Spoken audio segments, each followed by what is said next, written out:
All right, so quitting smoking weed. This is a big one for a lot of people. And a lot of people ask, how did you quit smoking weed? And, I think it's important to understand is why someone quits smoking weed. And it's important to understand is why someone starts smoking weed.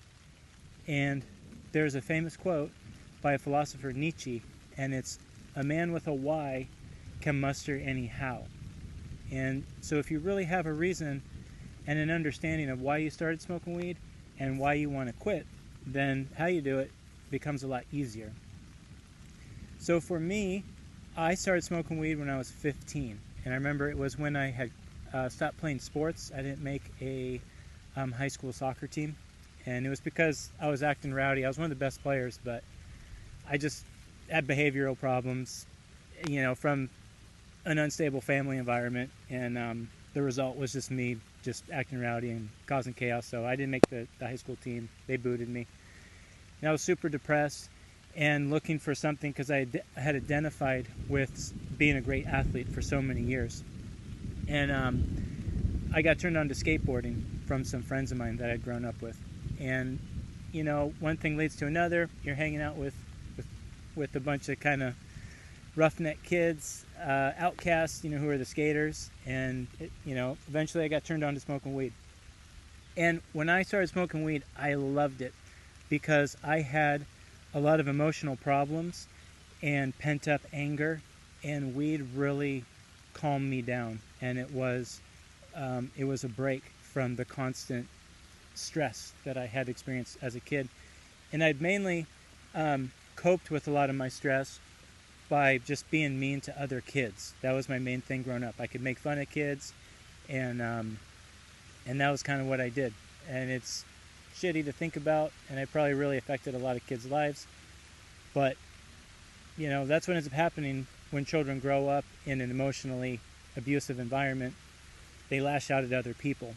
And in turn, you start to grow up, and then society offers you, these outs in the form of drugs and escapism.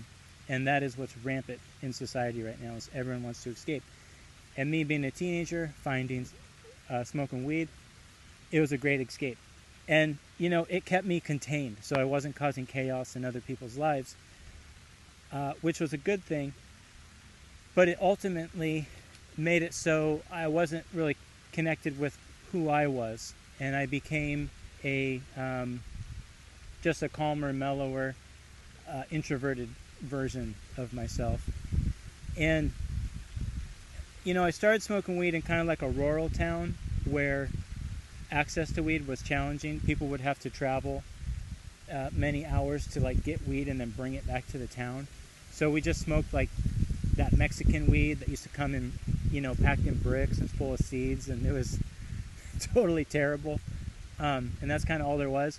And then, I was in Oregon, and we used to get this, we called it the Beasters, and it was BC Bud. It was from British Columbia. And I think it was indoor, but it was really crappy. And but it was better than the Mexican weed. It didn't have seeds in it. And it came down from Canada, and sometimes we get that. So, it was still weed and it gets you high, and being a kid, you don't know any better. But when I was a sophomore in high school, we moved to Southern Oregon. And what's unique and interesting about Southern Oregon, it's in the tip of the Emerald Triangle. And if you don't know what the Emerald Triangle is, it is a marijuana grow production area it's one of the best in the world. So it's on the west coast, and it encompasses Northern California and Southern Oregon. And the climate allows farmers to grow weed and allows them to finish weed, because a lot of places you can't grow weed full term before rains come and mold everything, or if the light cycle won't allow it. But in that part of the world, in the Emerald Triangle, you can throw weed in your backyard and it's easy, it just grows. So I remember the day we moved back, because I'm actually born in Southern Oregon, but we lived all around Oregon. The day we moved back to Southern Oregon, one of my mom's friends came over and gave her like this giant bag of weed. And I used to raid when I started smoking weed. I started understanding like what weed smelled like and what it was. My mom chiefed weed forever, and she smoked a ton of weed where we used to live, that Mexican and that Beaster, and her sock drawer would always have that smell, this kind of interesting odor. I didn't know what it was, and then I realized, oh yeah, she stashes her weed in her sock drawer. And then I used to raid her little stash and steal buds from her. But we moved back to Southern Oregon, and man, her sock drawer reeked, and it was like the best weed ever I had ever seen and smelled, and it was just this like total chronic, man. And she had a giant bag of it stuffed in that drawer, and my friend and I just went in there and raided that and went crazy. And I remember like it was game over from that point. So that was sophomore in high school, and then all through high school, everyone had weed in school. Everyone was selling weed and chiefing weed constantly. So in high school, I was just stoned from the morning until the evening, and all I did was listen to hip hop and skateboard, and it was good. I mean, I was contained, but I would struggle with these like extreme bouts of like anger. And I remember I would kind of like smash things and destroy things. And I remember I had this cool old Cannondale mountain bike, because in the town where we live was a lot of mountain biking trails. And I remember I was doing something, I got real frustrated, and I smashed it, and I broke this part on it, and was like, oh man, and, you know, it was an old bike, couldn't get the part, and I felt really bad about that. But I would have those kind of tantrums, and I think, thinking back on it, it was like, you know, when you're just smoking weed, you're just bottling up all your emotions, and you're really, you know, choosing to escape everything. So my family environment was still like a gnarly, emotional, narcissistic abuse environment. So just because I was smoking weed, it wasn't really helping me process anything and learn at all. So it was just, you know, everything was just bottling up. So yeah, it would like bubble up, and then I'd have these outbursts. And, you know, that just continued on, and there's this weed everywhere, and so, you know, I'm just high pretty much all the time.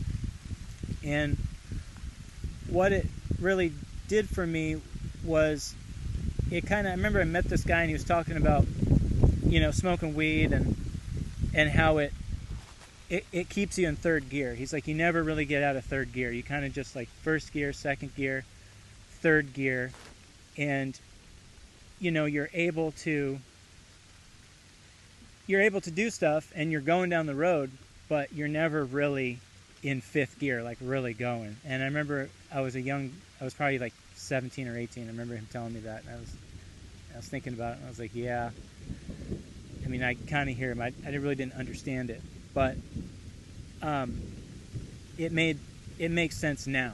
And I was basically living that way from a teenager through my 20s, and then up until I was about 35 when I had to reach this point of when I was done smoking weed.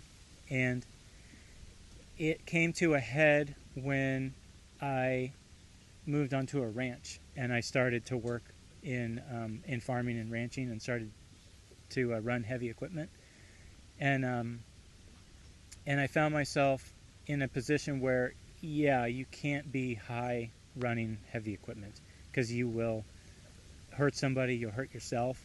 And so what I was facing was like, yeah, I can't do this job, and I can't pursue this way of life if I'm high all the time. And so this is how I quit smoking weed. And I don't recommend this, and this is not a good thing to do, but it's how I quit. So what I found with weed is that I wasn't chemically addicted to like the THC or the chemicals in the plant. I was more like trained with the smoking part of it. Like, you know, I would smoke in the mornings, in the afternoons, and in the evenings. So I was addicted to more of that like ritual of smoking.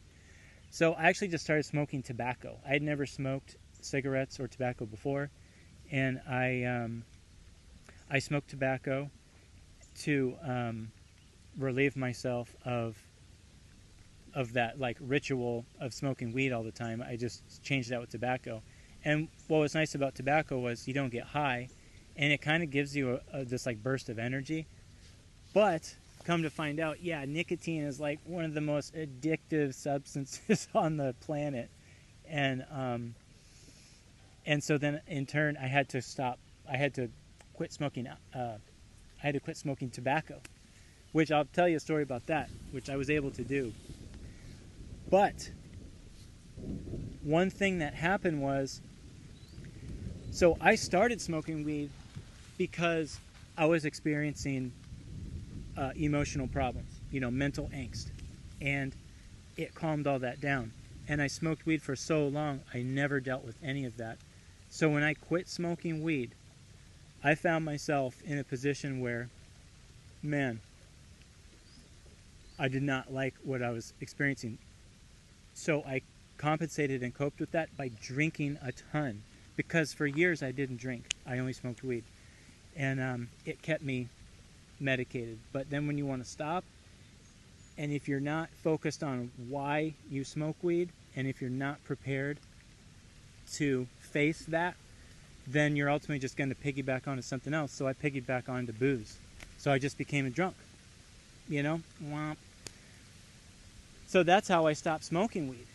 And, looking back, all I did was just start smoking tobacco, which is terrible for you, and then I just started drinking a ton, which is terrible for you too.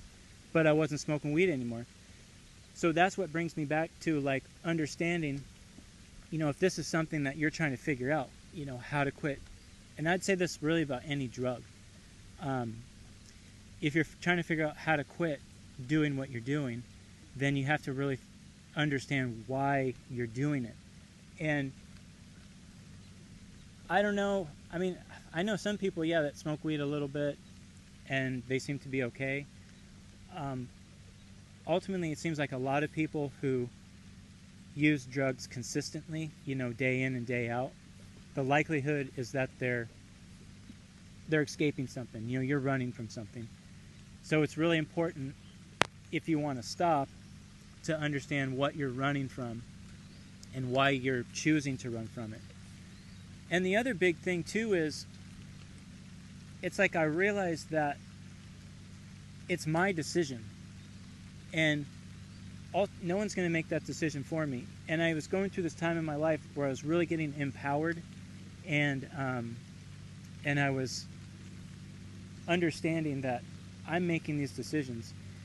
And I've told my friends this, who like want to stop drinking booze or smoking weed, and I was like, man, it's your decision.